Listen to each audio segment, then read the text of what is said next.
depends on what we're doing, who we're working with.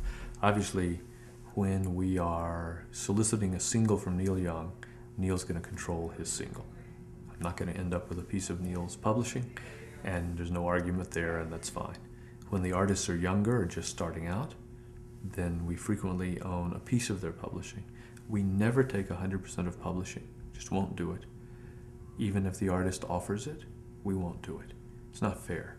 You know, at the end of the day, if you make a movie and there's good news, and there's a substantial waterfall of profit, I never want anybody feeling like they didn't get their share of this because they were weak or young or inexperienced. Just bad karma. So our hope is, of course, that every film's a hit. The truth is that most films aren't.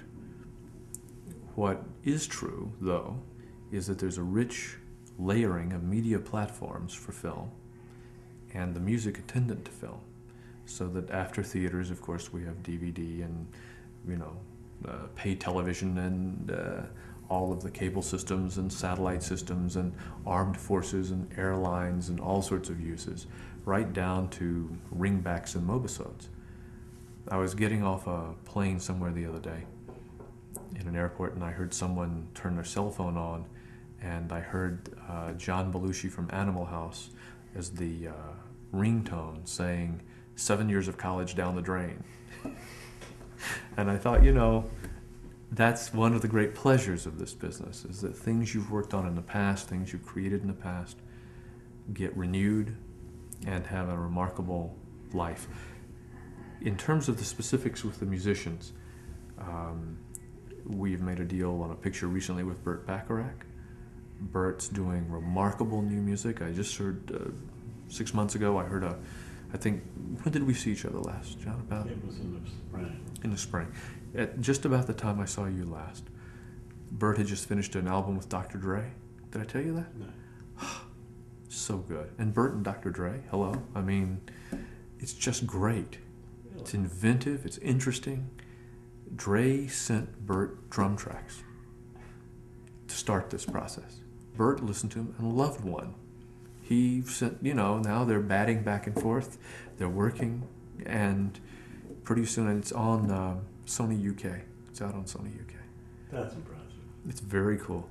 But, we're delighted that Burt wants to do a soundtrack with us, and we're thrilled. Burt keeps everything.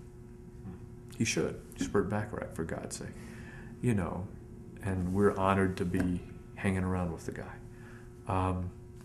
The flip side of that is many young artists, rock band, singer, songwriter, etc., can build a career on the exposure they get in motion pictures and television from a single song. I mean, you and I both know people like, the famous story of John Sebastian, who for many, many years, based on a single television intro song, could relax for the rest of his life. And by the way, John had two of them. He had, I believe, Happy Days and Welcome Back, Kotter, if I'm not mistaken. I think so. Yeah, and I think that'll take care of it, So, from our point of view, from my personal point of view, the rules are, I can't possibly keep up with music. I don't, first of all, I'm old. Secondly, I work like a dog. I'm a guy in a suit in an office talking to bankers and moving money around and doing all the things I have to do. Once a week, I go to Amoeba Music here, once a week. I wander around the racks. I talk to the sales kids. What's cool, what's happening, what's not. That's my main source of indicia. I have a son who goes to college somewhere. That kid calls me periodically, gee, Dad, this is cool and this is not. That's a great source of indicia.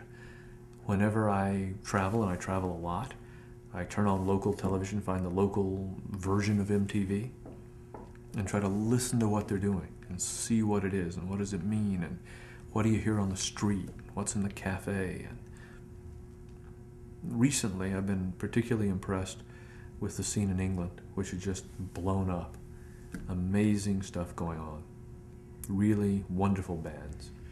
Great opportunities to break out new music, and a culture that still embraces singles and musical performance in a way that American culture is kind of dumbed down. It's dumbed down, by the way, not because there are not lots of kids with good taste out there. There are lots of them. But their access to music is confined almost entirely to individual digital access. So they're on the net somewhere, and they found a little song, and they're swapping it around, and that's that. The sort of above ground systems of distribution and sales of music have become dominated so heavily by conglomerates whose interest is, let's say, their interest is not exactly in freshness, and their interest is in heavily involved, and understandably, but regrettably, heavily involved in exploiting those things that they think are the most predictable mainstream profit centers. The problem with that is nothing new happens. And after a little while, it becomes very repetitive and very boring. And, you can build a big mid-range pop act, but that mid-range pop act, unless it has real creative invention somehow, either in the person or the people around the person, will die.